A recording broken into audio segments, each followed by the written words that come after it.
The biggest of all was Vietnam. People would drop out of school like a year early. This one friend of mine said, I'm going to go down and Greenwich Village and play with the Fugs, And I said, we got one more year. If you drop out, you're eligible to be drafted. No, they won't draft me. They won't want me. He drops out, goes down to Greenwich Village and hangs around. And they draft his ass, send him to Vietnam, and he gets killed. Boom. So it was very, very tough. It was a reason to stay in graduate school, for one thing. I spent, 2 years at least, maneuvering through the bureaucracy of staying out of the war. Some might call it a draft dodger. I certainly don't view it that way. There was no way I was going to be party to that atrocity.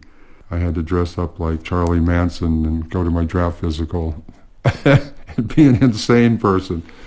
And I'm sure the psychiatrist just thought, okay, you're a Yale graduate and you're insane, right? And I went, yep, definitely insane. So I just stuck with it and, eventually got a psychological deferment and shuffled off into graduate school.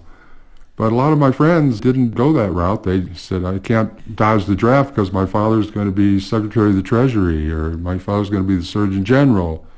And I've got to uphold this tradition. I can't do this to my family. And so they got sent off and have never been the same, or died or else came back kind of mentally a mess that they never entirely recovered from.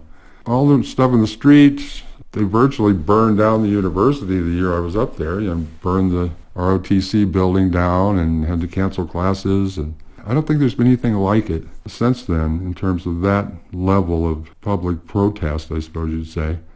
We were kind of carried out of that on a wave of not wanting to do that anymore and to move to the West where we could run free.